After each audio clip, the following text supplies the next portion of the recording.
Καλησπέρα. Εδώ είμαστε.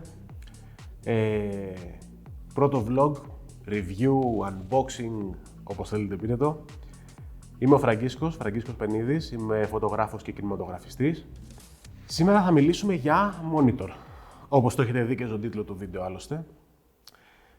Μέχρι τώρα είχα χρησιμοποιήσει μονιτοράκια, δεν είχα αγοράσει ποτέ δικό μου monitor, είχα χρησιμοποιήσει σε κάποια γυρίσματα, είχα νοικιάσει κτλ.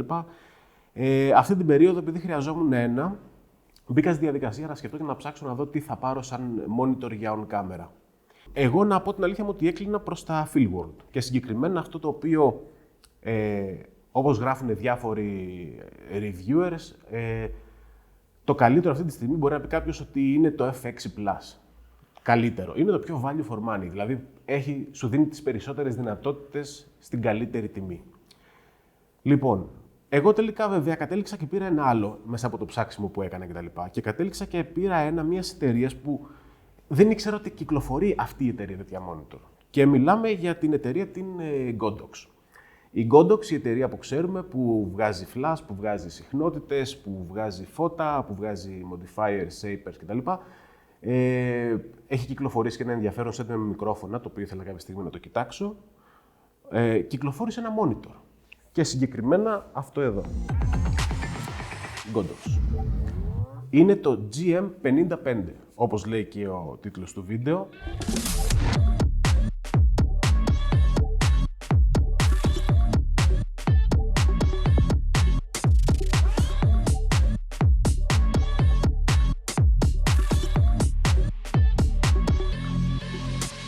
Λοιπόν, είναι ένα monitor 5,5 ίντσες, 4K, HDMI όπως γράφει. Το σημαντικό είναι ότι είναι touchscreen. Είναι όπως και το F6 Plus. Κοντράρεται στα ίσια με το F6 Plus της Filmworld. Οπότε να ρίξουμε μία ματιά λίγο απ' έξω στο κουτάκι. Λέει 4K, λογικό. Δεν σημαίνει αυτό ότι το monitor είναι 4K, έτσι. Τα monitor, η ανάλυση που μπορεί να δείξει είναι Full HD, είναι 1920x1080. Το ότι είναι 4K σημαίνει ότι μπορεί να πάρει σήμα 4K και να το λουπάρει έξω για να το στείλετε σε άλλο monitor για να βλέπει ο σκηνοθέτης, σε ένα wireless transmitter για να βλέπουν κάπου αλλού πιο μακριά. Οπότε, έχει HDMI in και out, λουπάρει λοιπόν το 4K μέσα και μπορεί να το στείλει αλλού, αλλά αυτό το οποίο βλέπετε είναι Full HD. Μπορείτε να φορτώσετε 3D LUT, το οποίο για κάποιους είναι αρκετά χρήσιμο, δηλαδή για κάποιους οι οποίοι τραβάνε σε S-Log για παράδειγμα, μιας και εγώ δουλεύω με Sony μηχανές, είναι σημαντικό να μπορούν να δουν κατευθείαν το αποτέλεσμά τους στο post, πώς θα είναι περίπου, από πού θα ξεκινήσουν. Όπως είπαμε, είναι touchscreen, βγάζει έξοδο ακουστικών. Αυτό είναι πολύ χρήσιμο για ανθρώπους οι οποίοι δουλεύουν με μικρότερες μηχανές όπως Sony 6300, 6500 που δεν βγάζουν ακουστικά, οπότε μπορεί κάποιος να πάρει ένα monitor του ήχου και να ξέρει τι γίνεται και πού βρίσκεται. Υπάρχουν και άλλοι τρόποι βέβαια, αν θέλετε να το συζητήσουμε αυτό σε ένα άλλο βίντεο. Λοιπόν, αυτά στο κουτάκι, δεν γράφει κάτι παραπάνω. Πάμε λιγάκι να το δούμε μέσα, να κάνουμε ένα γρήγορο unboxing.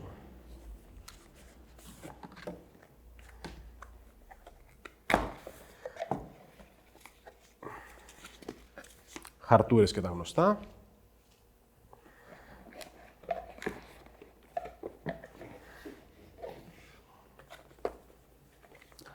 Λοιπόν, εδώ έχουμε δύο καλώδια HDMI. Εγώ το βρίσκω ως θετικό αυτό, plus, δεν δίνουν όλα τα monitor 2. Εμένα με ενδιαφέρε το micro HDMI του Full HDMI, που είναι για τις Sony μηχανές. Το άλλο πρέπει να είναι mini HDMI. Δεν έχω εγώ να το χρησιμοποιήσω με κάποιον τρόπο, οπότε μένει στην άκρη. Λοιπόν, είχε ένα πολύ ωραίο arm, πολύ ενδιαφέρον για να μπαίνει στο hot shoe της μηχανής. Καθίστε να δούμε αυτό πώς θα ανοίξει. Και σκεφτείτε ότι ήδη το έχω ανοίξει μία φορά. Και την πρώτη φορά όμως με επέδεψε να ανοίξει αυτό το σακουλάκι. Έλα, Φραγκίσκη. Λοιπόν, το καταφέραμε, το σκίσαμε. Είναι αυτό εδώ. Μπαίνει εδώ στην κάμερα, στο hot shoe. Εδώ πάνω βιδώνει το monitor. Και μπορεί να κάνει tilt προς μπροστά και πίσω. Έχει διάφορες ρυθμίσεις εδώ, σφίγγεται όσο θέλετε τις βίδες για να μπορέσει να κρατάει και την μπαταρία κτλ.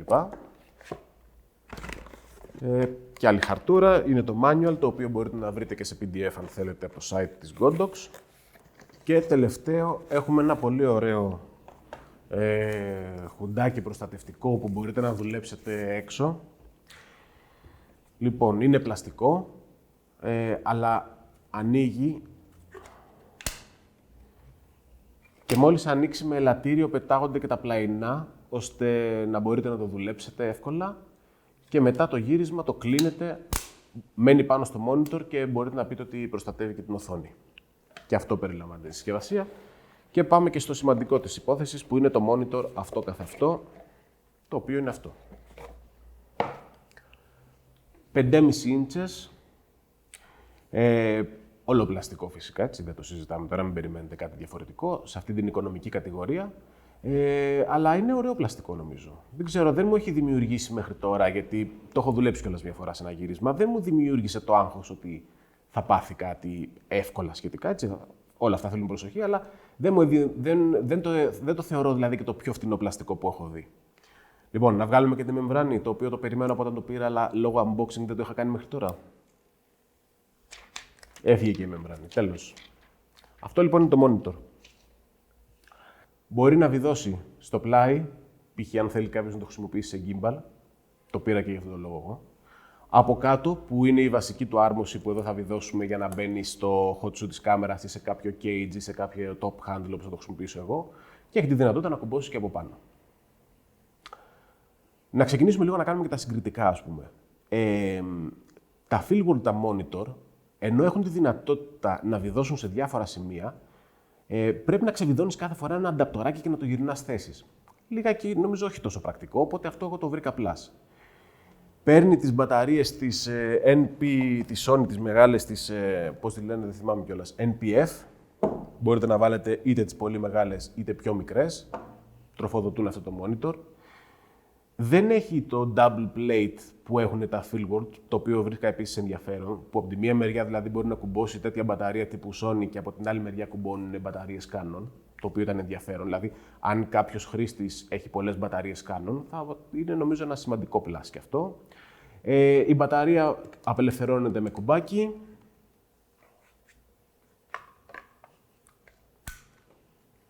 Κούμπωσε, είναι στη θέση της, δεν βγαίνει. Πατάς το κουμπί για να απελευθερωθεί η μπαταρία. Λοιπόν, πάμε να βάλουμε και το hood πάνω. Κοιτάξτε, το hood είναι πλαστικό όπως είπαμε. Το έχω κουμπώσει ήδη μια φορά πάνω στο monitor. Δεν μου έδωσε τώρα και την αίσθηση ότι είναι για πολλά βαλευγάλε. Δηλαδή, δεν μπόρεσα να το ξεκουμπώσω πολύ εύκολα. Έβαλα λίγο δύναμη παραπάνω, φοβούμενος ότι θα μου μείνει και στο χέρι. Δεν έμεινε ευτυχώς στο χέρι. Αλλά τέλος πάντων τώρα για το review ας το κουμπώσουμε και ελπίζουμε να βγει.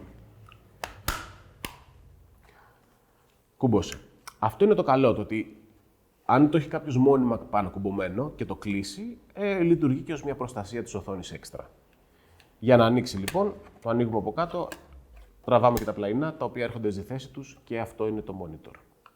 Με την μπαταρία του φορεμένη. Δεν ξέρω εδώ αν το βλέπει και η δεύτερη κάμερα. Πιο σωστά. Λοιπόν, για το review, εγώ θα την κάνω την απόπειρα να το ξαναβγάλω. Τώρα, ελπίζω να πάνε όλα καλά.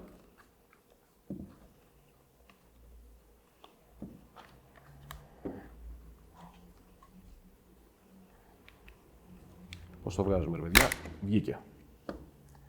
Βγήκε χωρίς κάποια απώλεια μέχρι τώρα. Ωραία. Λοιπόν, το αφήνω και αυτό στην άκρη. Ας φέρουμε το top handle. Θα χρησιμοποιήσουμε, όπως είπαμε, το micro HDMI, αφού μιλάμε για Sony. Έχει και τα καπάκια εδώ μέσα. Λοιπόν, παρότι τα σημεία για να βιδώσει, 1/4 είναι το μέγεθός τους, και παρότι έχουν τα safe pins που φαίνονται εδώ στην άκρη για να βιδώσει πιο σωστά και να μην στρίβει, αυτό το οποίο έχουν μαζί δεν τα έχει. Αυτό είναι λιγάκι περίεργο, από την αλήθεια μου. Περίμενα ότι θα τα είχε, δεν τα έχει. Αλλά κυκλοφορούν κάποια άλλα arms πιο γαλά και τις Small HD, αν θυμάμαι καλά. Όχι, Small Rig, πώς λένε. Και νομίζω ότι εκείνοι υπάρχουν. Λοιπόν, πάμε εδώ να το βιδώσουμε. Έχει μαζί και ένα αλενάκι, ξέχασα να το πω. Ένα κλειδί, ένα Allen μικρό. για να μπορείς να σφίγγεις τις βίδες εδώ πέρα στα πλαϊνά και να μην χαλαρώνει. Πριν το βάλουμε πάνω στην κάμερα, πάμε να δούμε λίγο μερικά πραγματάκια τι έχει σαν physical buttons. Έχει εδώ στο πλάι το κουμπί που ανάβει και σβήνει. Έτσι. Κρατάτε παρατεταμένα πατημένο για να ανάψει και αντίστοιχα για να σβήσει. Έχει 6 function κουμπιά εδώ πάνω, τα οποία είναι προρυθμισμένα σε κάποιες λειτουργίες. Εγώ τα άλλαξα από την αλήθεια όταν ψαχνόμουν λίγο στην αρχή. Έχει μία ρόδα εδώ για να μπορείτε να περιηγήσετε στο μενού αν δεν θέλετε να χρησιμοποιήσετε το touch. Η ρόδα είναι κουμπί κιόλας, πατιέται μέσα και υπάρχει και ένα back button. Αρκετά κουμπιά για monitor, αλλά δεν έχουν τόσα. Από εδώ έχουμε HDMI in, HDMI out, αν θέλουμε να δώσουμε όπως είπαμε σε κάποια άλλη συσκευή. Εδώ έχουμε τα ακουστικά μας. Από την κάτω μεριά, εδώ μπαίνει η κάρτα SD για να φορτώσουμε LUT. Εδώ πέρα είναι ένα βίσμα που λέει Camera Control, το οποίο είναι αρκετά περίεργο, τουλάχιστον εγώ δεν το έχω ξαναδεί. Θα το κυκλοφορήσει η Godox, δεν κυκλοφορεί ακόμα, νομίζω ότι δεν υπάρχει στην Ελλάδα, αν δεν κάνω λάθος. Και θα μπορείς μέσα από εδώ, επί της ουσίας, να τριγκάρεις τη μηχανή και να ξεκινήσει να γράφει. Δεν ξέρω αν θα μπορείς να κάνεις κάποιες άλλες λειτουργίες, δεν το ψάξα ιδιαίτερα αυτό το κομμάτι. Λοιπόν, έχει DC-in, αν θέλουμε να το τροφοδοτήσουμε. Και το σημαντικό για μένα, που και αυτό ήταν πολύ σημαντικό δηλαδή στην επιλογή του monitor, έχει και DC-out. Το οποίο σημαίνει ότι από εδώ, χρησιμοποιώντας μια μεγάλη, για παράδειγμα, μπαταρία, μπορείτε να δώσετε με ένα dummy μπαταρία ρεύμα και στη μηχανή και να δουλεύει και η μηχανή. Στην 7.3, όπως είναι αυτή εδώ, τώρα ίσως να μην έχει τόσο μεγάλη σημασία, γιατί η 7.3 έχει καλή μπαταρία από μόνη της, επιτέλους το διορθώσανε. Αλλά στην 7.2 ή στην 6.500, που είναι οι άλλες μηχανές που έχω, είναι κάτι που θα κοιτάξω να πάρω, γιατί νομίζω ότι θα είναι πολύ βοηθητικό. Λοιπόν, πάμε να το βάλουμε πάνω στο top handle που θα το δέσουμε στη μηχανή. HDMI in. Το micro της μηχανής. Και είμαστε έτοιμοι να δουλέψουμε. Τώρα εγώ αυτή την άρμωση εδώ την έχω σφίξει αρκετά ώστε να μπορεί να κρατήσει το βάρος. Οπότε, αν κατεβάσω και το monitor εδώ, ακόμα δεν πέφτει. Στην αρχή, χωρίς να σφίξω τις βίδες με το Allen που ήταν μαζί, κατεβάζοντας το λόγω βάρους, άρχισε και έπεφτε μόνο του το monitor. Το έχω σφίξει σε τέτοιο σημείο που να κρατιέται έτσι και να μην έχει πρόβλημα, αν χρειάζεται δηλαδή να κρατήσω τη μηχανή και να βλέπω από πάνω. Και αντίστοιχα μετά, για να το βάλω στην τσάντα για παράδειγμα, το είχα κατεβάσει έτσι, είχα βγάλει και την μπαταρία για προστασία και το είχα βάλει στην τσάντα. Λοιπόν, πάμε να το ανάψουμε, να δούμε μερικές λειτουργίες.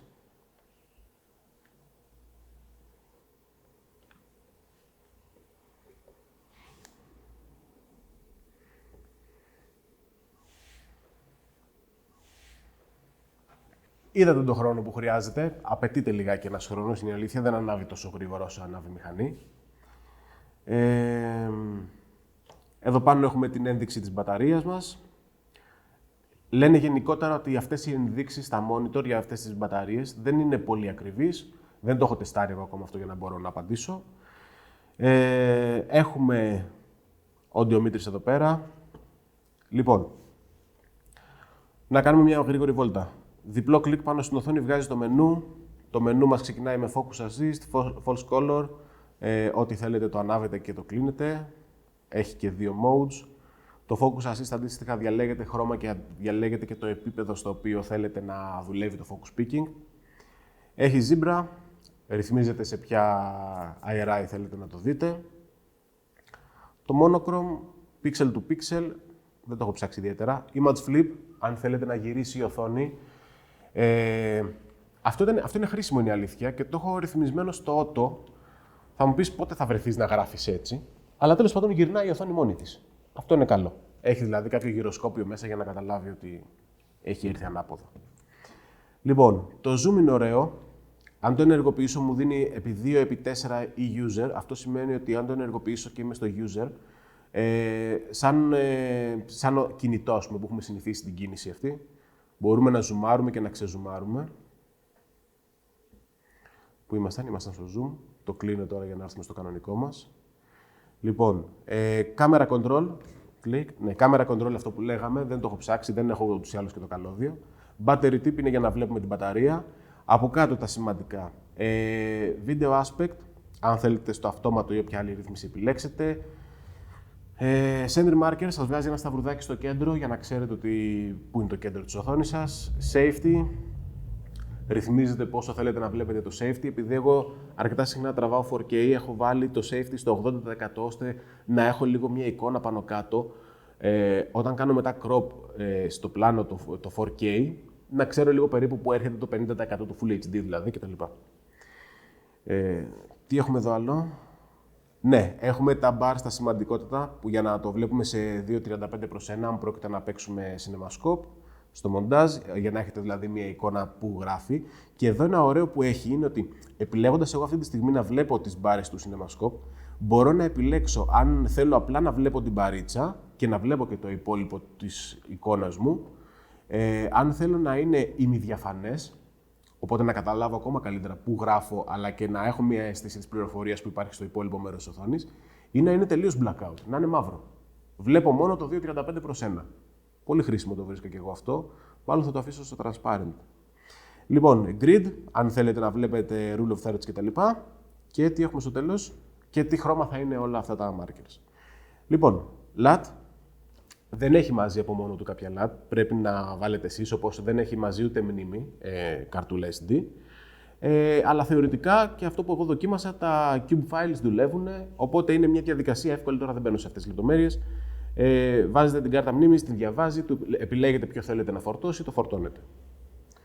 Λοιπόν, τι έχουμε από κάτω? Από κάτω έχουμε τα waveforms, audio meter και all wave. Το all wave είναι ωραίο.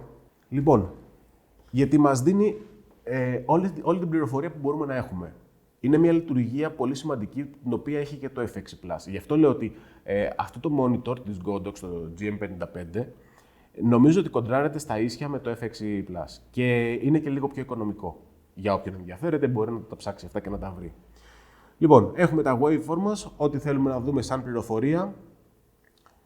Αν δεν τα θέλουμε όλα μαζί, δεν χρειάζεται να είμαστε στο All Waveforms. Μπορούμε να διαλέξουμε ποιο είναι αυτό το οποίο θέλουμε. Δεν βλέπω, παιδιά, πατάω ανάποδα και πατάω ό,τι να είναι. Λοιπόν, αν θέλουμε για παράδειγμα να δούμε μόνο το vector, άμα δεν το ανάψω δεν θα γίνει. Μου εμφανίζει μόνο vector. Το οποίο, αν θυμάμαι καλά, φεύγει με ένα κλικ. Ναι, με ένα touch φεύγει το vector. Ένα slide κάνεις και το vector έρχεται ή φεύγει. Λοιπόν, να το κλείσω.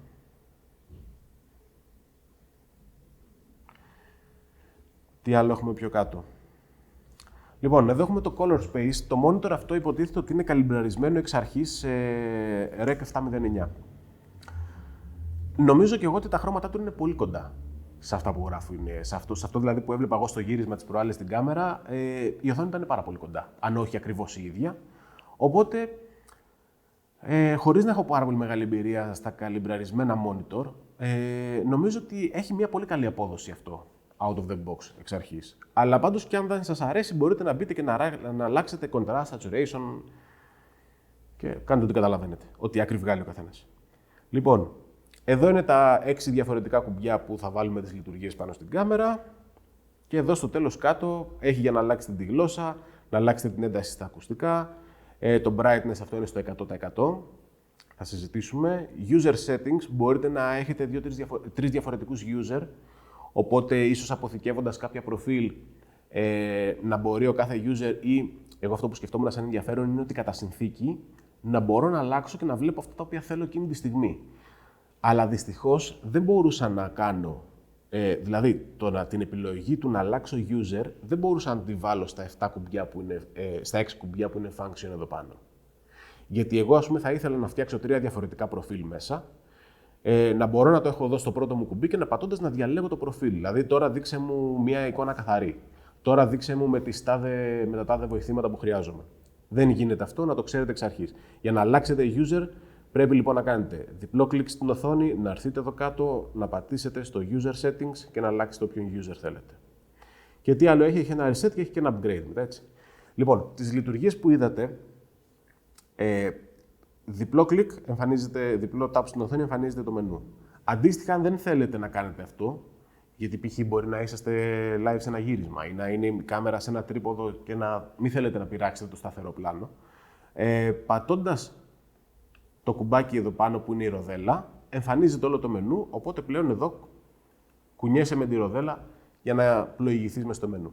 Okay. Πάμε λιγάκι τώρα να συζητήσουμε μερικά πραγματάκια για το monitor. Όπως σας είπα, εγώ ήδη το δοκίμασα σε ένα γύρισμα. Έμεινα πολύ ικανοποιημένος. Στην αρχή, μάλλον όταν το αγόρασα και το άνοιξα και άρχισα λιγάκι να το ψάχνω για να το ρυθμίσω, είδα κάποια πράγματα τα οποία δεν μου αρέσανε. Και να είμαι πολύ ειλικρινής, ξενέρωσα κιόλας λίγο στην αρχή. Δεν ξέρω αν αυτά ισχύουν και σε άλλα monitor ή όχι, θα σας πω ποια είναι.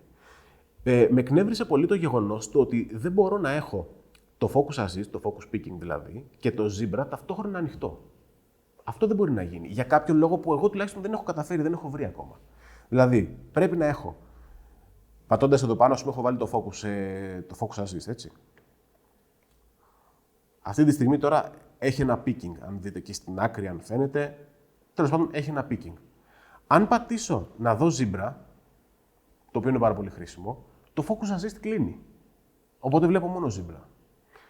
Μετά έχω βάλει το false color, γιατί με βοηθάει και αυτό πολύ στο exposure.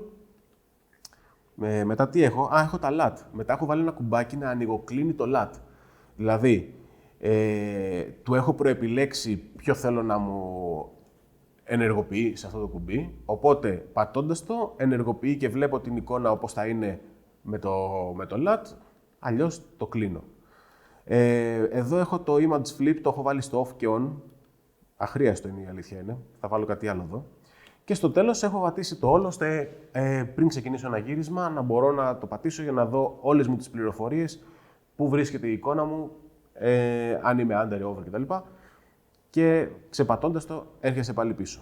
Λοιπόν, εμένα αυτό το πρώτο το οποίο με ξενέρωσε ήταν το ότι δεν μπορούσα να έχω ταυτόχρονα το focus picking και να έχω και το zebra. Πρέπει να είσαι σε ένα από τα δύο. Λοιπόν, ένα άλλο το οποίο δεν μου άρεσε, να, είδατε τώρα αυτό θέλει λίγο μια προσοχή. Ακούμπησα τώρα λίγο δυνατά το καλώδιο και έχασε το σήμα στιγμιαία. Για να δουλέψεις το zoom, δεν μπορείς κατευθείαν, κάνοντας αυτή την κίνηση, να ανοίξεις και να δεις, να κάνεις magnification και να δεις τέλος πάντων για fine tune στο focus. Πρέπει να μπεις μέσα, να πας στην επιλογή zoom, να πατήσεις on. Το zoom λοιπόν δεν μπορούσα να το βάλω σε κάποιο κουμπί πάνω εδώ, το οποίο θα μου ήταν πολύ χρήσιμο. Για την ακρίβεια θα μου ήταν πολύ χρήσιμο το zoom να είναι μόνιμα ενεργοποιημένο. Ώστε να μπορώ ανά πάσα στιγμή, όπως είμαι, είτε κάνω γύρισμα είτε δεν κάνω, να κάνω την κίνηση αυτή και να ζουμάρω. Δεν μπορεί να γίνει, δεν έχω βρει κάποιο τρόπο τέλος πάντων να το έχω μόνιμα. Οπότε πρέπει να έρθω από εδώ να το ανάψω, να μου εξαφανίσει για παράδειγμα το safe marker και το σταυρό που είχα και να πρέπει να ζουμάρω τώρα.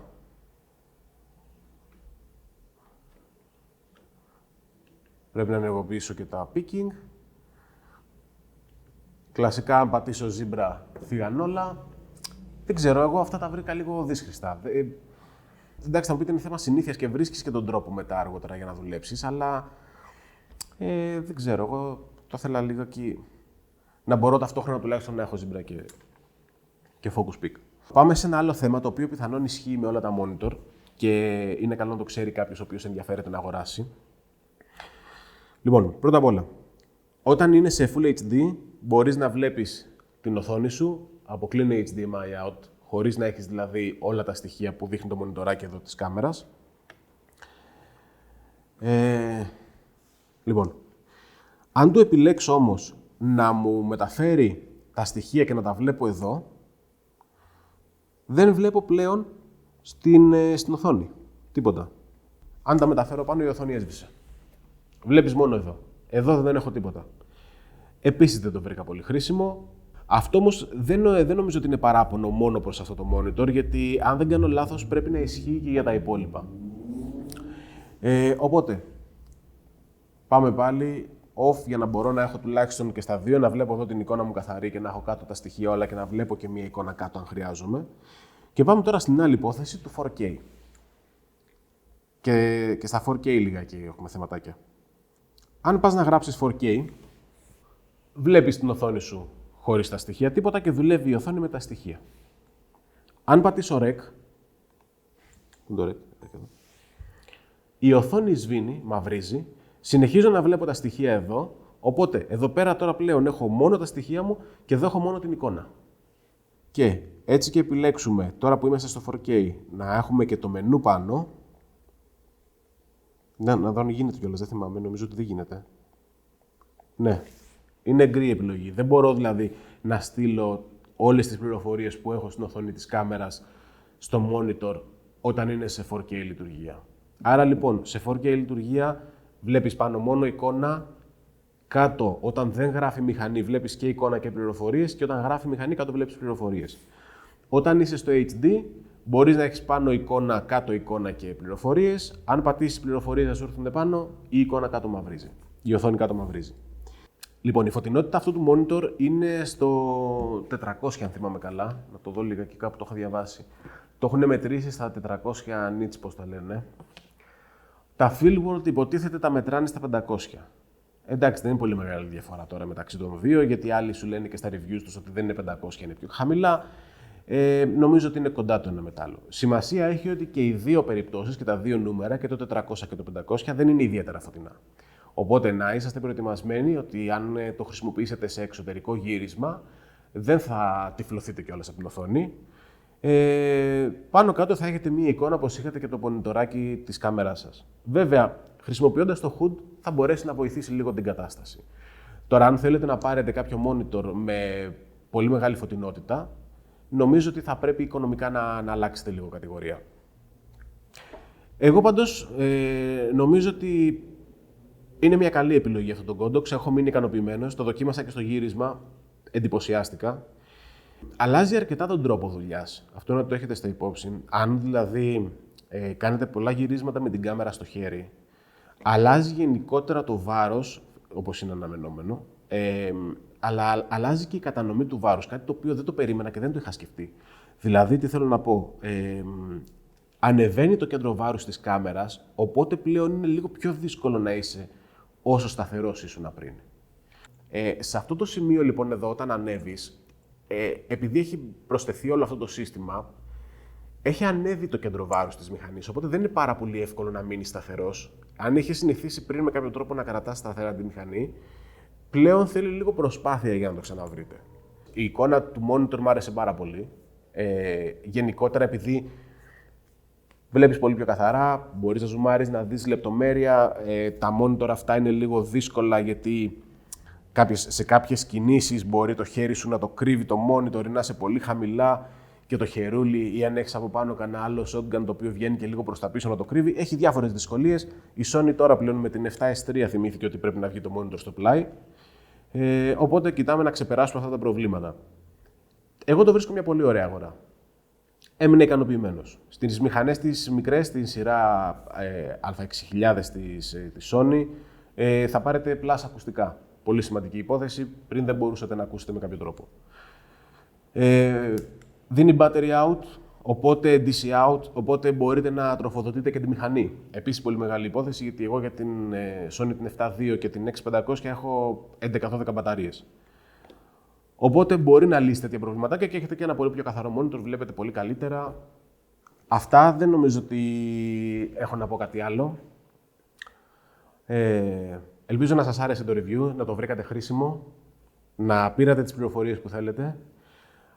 Οποιαδήποτε άλλη απορία μπορώ να την απαντήσω στα μηνύματα, γι' αυτό γράψτε μου από κάτω το σχόλιο σας, οτιδήποτε, και θα το συζητήσουμε. Αν θέλετε να κάνω κάποια συγκεκριμένη δοκιμή που δεν έχω σκεφτεί και δεν έχω κάνει, το καλό και ο στόχος αυτού του καναλιού είναι όλοι να αλληλοβοηθηθούμε, να μάθουμε, να κάνουμε τις συζητήσεις που μας αρέσει να κάνουμε. Και δεν μπορούμε να κάνουμε με ανθρώπους οι οποίοι δεν είναι του χώρου, γύρω από κάμερες, φακούς, ιστορίες, μικρόφωνα, φώτα, οτιδήποτε. Γι' αυτό λοιπόν θέλω να είμαι εδώ. Ευελπιστώ να γίνουν και άλλα βίντεο στην πορεία και θα τα ξαναπούμε. Γεια παιδιά, καλή συνέχεια.